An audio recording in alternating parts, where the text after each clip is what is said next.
बंदी सिंहों का मसला है।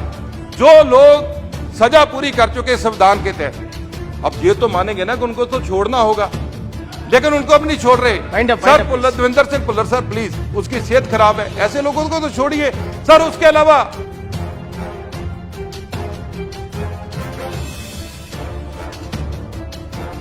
बाबा राम रहीम को छोड़ा जा रहा है सर।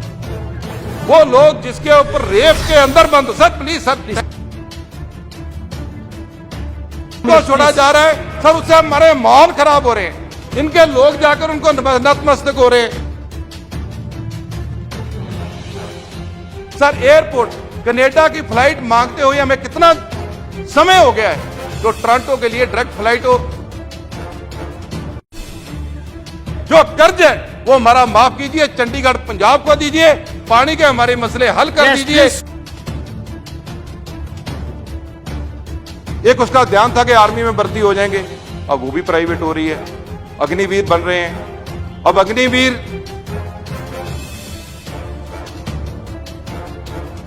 सर वो बाहर ही नहीं जा रहे, वो पीढ़ियां बाहर सेटल हो जाएंगी। जब वो पीढ़ी बाहर सेटल हो जाएगी तो आप बताइए कि जो अच्छा ब्रेन है वो तो बाहर चला गया, तो आप कैसे करेंगे? उनको रोकना होगा हमें।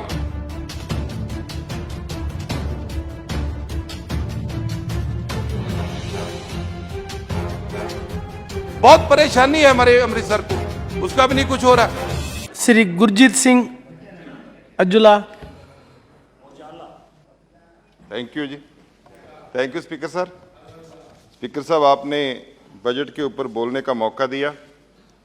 जब सीतारमण जी मानयोग बजट पेश कर रहे थे तो एक जादुई आंकड़े थे जो देखने के लिए बहुत अच्छे लगते हैं, जब धरातल पे उतरेंगे तो उनका कोई असर और तरह का रहता है। क्योंकि जब बजट पेश होना है तो सबसे ज़्यादा हमारा ध्यान जो नौजवान पीढ़ी है जिसने देश को आगे लेके जाना है उसके ऊपर होना चाहिए। लेकिन इसके साथ साथ कल जब प्राइम मिनिस्टर जी बोल रहे थे तो उनका तो बड़ा दिल होना चाहिए। बड़ी बात, बड़ा दिल, इससे ज़्यादा तो कोई उपाधि नहीं है। प्राइम मिनिस्टर सबसे ऊपर रहते हैं। तो मैं उनके ऊपर एक बात कहना चाहता हूँ। एक शेर है, दिल बदला हवा बदली निज़ामे जिंदगी बदला। दिल भी बदल गया प्राइम मिनिस्टर साहब, हवा गुजरात से दिल्ली आ गई, दिल्ली से अमेरिका चले गई, निज़ामे जिंदगी बदला। 12-12 लाख का सूट, 800 करोड़ का जहाज पे सफर कर रहे हैं। सुकून मिलता जहां दिल को, न तक ना वो मुकाम आया। अब इसके आगे आप क्या चाहिए आपको? आपने कहा कल के हमें विपक्ष जो है वो गाली देता है। प्राइम मिनिस्टर साहब, विपक्ष नहीं, आपको कोई आदमी भी गाली नहीं दे सकता। आप हमारे भी प्राइम मिनिस्टर हैं। कोई आदमी हिम्मत नहीं कर सकता आपके अगेंस्ट बोलने की। आप हमारे भी प्राइम मिनिस्टर हैं, लेकिन आलोचना तो सुननी पड़ेगी। इस हाउस में आप आलोचना भी नहीं सुनेंगे तो उसको गाली का नाम देंगे, ये हमें बहुत बुरा लगा है प्राइम मिनिस्टर साहब। ये हम आपको शादी देते हैं कि कोई आदमी आपकी तरफ गाली नहीं निकाल सकता इस देश में। सो मेरा कहने का है, ये बजट को अमृत बजट का नाम दिया गया और मैं बहुत ज्यादा जो ध्यान है आपका नौजवान पीढ़ी की तरफ ले जाना चाहता हूं।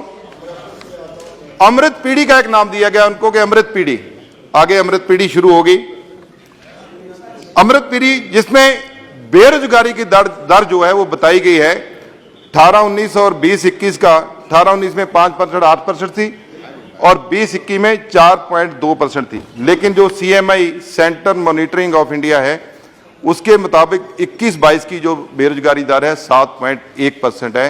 और ये मान के चलिए कि ये सबसे ज्यादा नौजवान बेरोजगार है। वो बेरोजगार नौजवान का शोषण हो रहा है। जब पेपर दिए जाते हैं कहीं पेपर लीक हो रहा है। ये 1,000 पोस्ट निकलती है तो 10-10 लाख लोग उसको अप्लाई करते हैं। 50-50 लाख राजस्थान हो, बिहार हो, कहीं भी हो, आप इसकी चिंता मत कीजिए, मैं देश की बात कर रहा हूं। लेकिन जॉब तो मिलनी दूर की बात है, कहीं मिल भी जाती है तो उसके बाद वो कैंसिल हो जाता है। तो कम से कम आप स्टेट की बात मत कीजिए, आप यूनियन गवर्नमेंट हैं, आप कोई ऐसा मैकेनिज्म डेवलप कीजिए कि ये बात देश के नौजवानों के साथ खिलवाड़ ना हो। अब देश का नौजवान सुबह से लेकर दोपहर तक वर्जिश करता था, एक उसका ध्यान था कि आर्मी में भर्ती हो जाएंगे, अब वो भी प्राइवेट हो रही है। अग्निवीर बन रहे हैं। अब अग्निवीर को शिक्षित कर कर आप, हम अंडर डेवलप्ड कंट्री हैं, हम डेवलप्ड कंट्री नहीं है। जब वो हमारे समाज में आएंगे तो बहुत कुरीतियां हैं हमारे समाज में, हम लोग सब नीचे से आते हैं।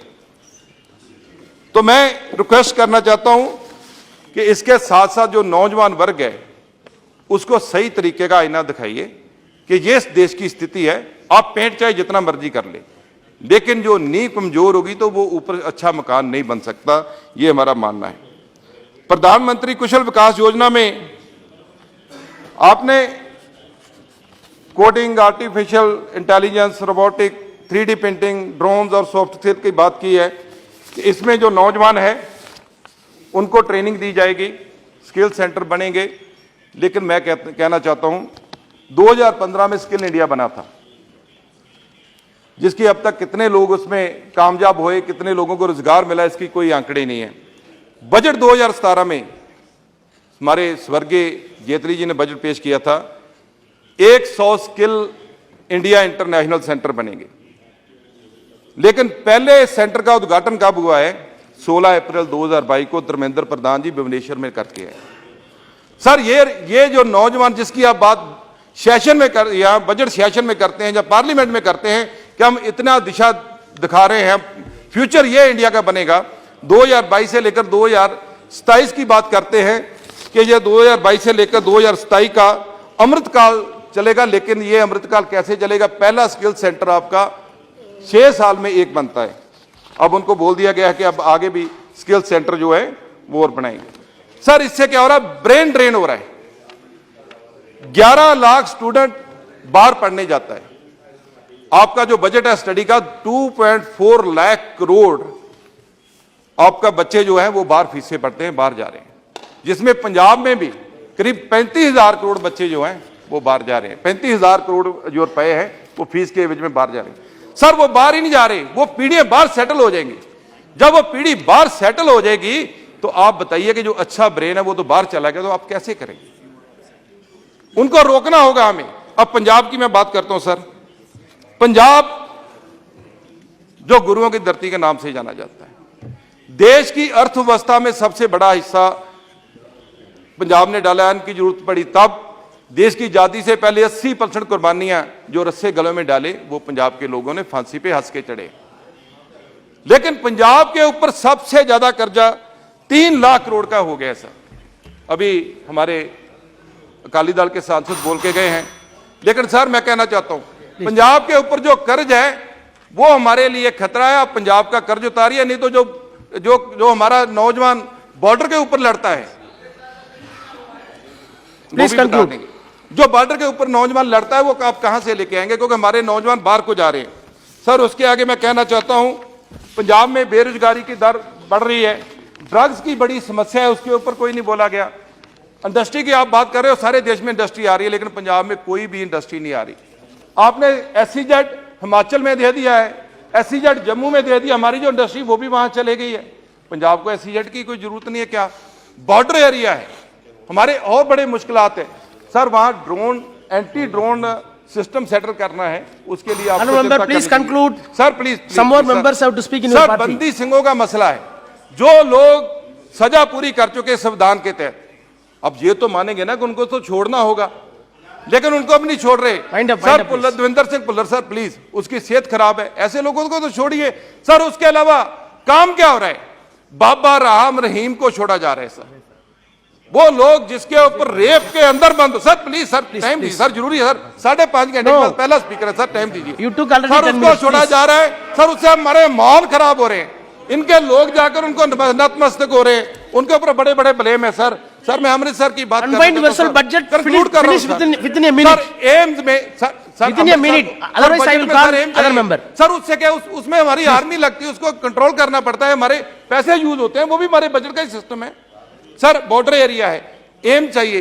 दरिया पार एक भी अच्छा हॉस्पिटल नहीं है, ना अमृतसर, गुरदासपुर, तरनतारन, पठानकोट, गुरदासपुर तक सर एम्स हॉस्पिटल चाहिए।